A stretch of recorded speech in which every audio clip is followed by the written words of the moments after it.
Good morning, everyone. Today I'm going to do a video about creating a percussive groove or loop, or even like a hi-hat texture using really any sample, as long as it has, a lot of transients. We're going to use the beat warping mode to do this, and we're going to transform something. So I'm going to use the same groove that I had in the last video, which is this.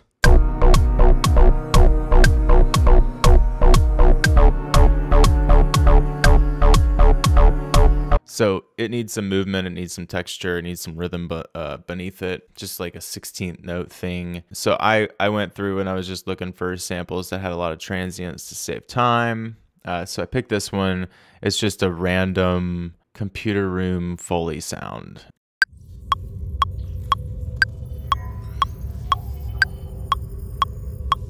Okay, so that's kind of wild. Doesn't really sound like it's rhythmic at all. But I'm going to consolidate this down, and then I'm going to look in here for the warp markers. So you can see kind of where there are more of them and less of them. So from like bar 3 to 5, it looks like there are quite a few. So I'm going to isolate that, and then I'm going to look at the rest. 6 to 8, there are quite a bit as well. So I'm going to take those, loop these two, consolidate. And now with all these, I'm gonna select everything, and then I'm gonna hit Command U to quantize this. This should have quantized everything to the 16th note, and I just want to go in here and check.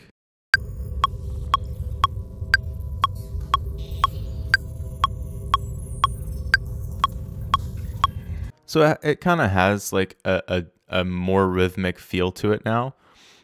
But to actually create like percussive sounds, what we're going to do is we're going to go down here in the warp section, the warp column. If we're not already on beats, we're going to choose beats. If we're not already on transients, we're going to choose transients. And what this is, the preserved transients is just when you warp any of the, if you like stretch something, it will take that time in beats mode and it will just play that sample over and over again as long as that space is. It's hard to explain. But those 3 modes mean that it'll go forward and stop and it won't repeat. This one will just mean that it will repeat during that time forward only, that sample. This one means it'll go back and forth. And sometime I'll go through the whole beats mode to explain what that means. But I'm gonna keep it forward only, and then we're gonna mess with this percentage. It's like the rate or how much.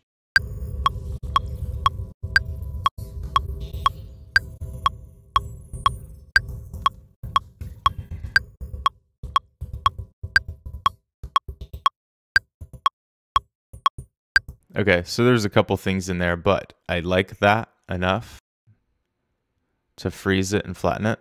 And now you can see I have like a little percussive thing. I'm gonna consolidate this, Command J. And then when I do that, down here, you can actually just double click that and then it'll normalize it.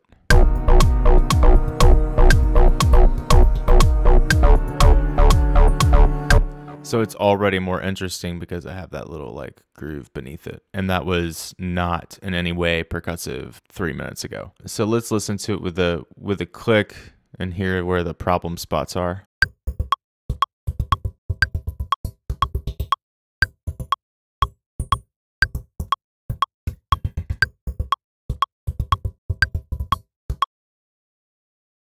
Okay, so I just replaced the stuff that wasn't working.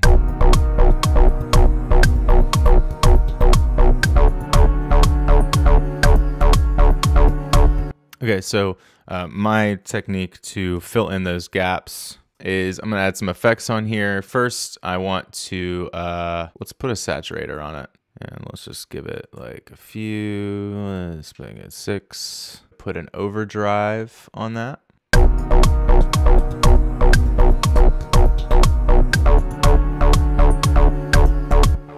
Cool.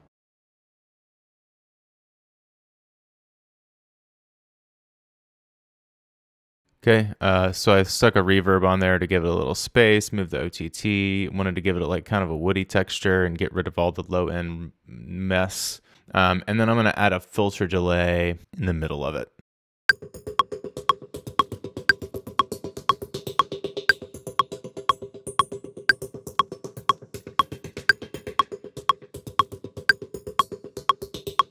Yeah, I don't hate that. Let's hear it together.